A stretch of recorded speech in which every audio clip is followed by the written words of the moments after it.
বন্ধুরা, তোমরা সবাই কেমন আছো? আজকে আমি আতশ কাচ দিয়ে আগুন ধরাবো। দেখো, এখানে একটা কালো কাগজ নিয়ে নিয়েছি। এখানে পুরো সূর্যের অ্যাঙ্গেলটা ঠিকঠাক দেখে নিয়ে এখানে পুরো একদম আতশ কাচের গ্লাসটা নিয়েছি। আতশ কাচ থেকেই পেয়ে যাবেন আপনারা। তারপর এভাবে ধরবো পুরো পয়েন্টে। দেখুন, ধরতে না ধরতে আগুন ধরে গেছে। যদি সূর্যের পয়েন্ট ভালো থাকে তাহলে ধরতে না ধরতে আগুন ধরে যাবে। এই ধোয়া বেরোচ্ছে, দেখতে পাচ্ছে তো। আবার দেখুন কি সুন্দর ধোয়া বেরোচ্ছে।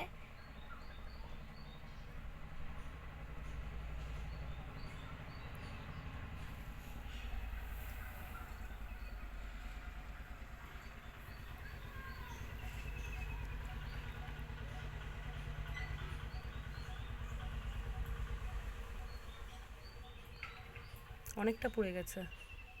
ছেড়ে দে, ছেড়ে দে, আর পোড়াতে হবে না। উঁচু করে দেখা এবার।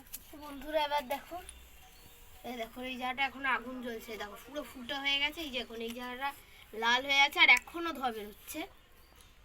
এই যে ধোয়া বেরোচ্ছে, এখনো ধোয়া স্থিরভাবে রাখ, তবেই তো বোঝা যাবে। আমি আগে এটা ট্রাই করেছিলাম কিন্তু এতটা ধোয়া বেরোয়নি, এখনো ধোয়া বেরোচ্ছে।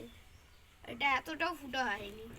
তো আমাদের তোমরা এটা বাড়িতে ট্রাই করতে অতটা যেও না। বাচ্চারা যারা আছো যেও না। আমি এটা অনেক সেফটি নিয়ে করেছি। তো তোমরা সবাই ভালো থেকো। Tata tata.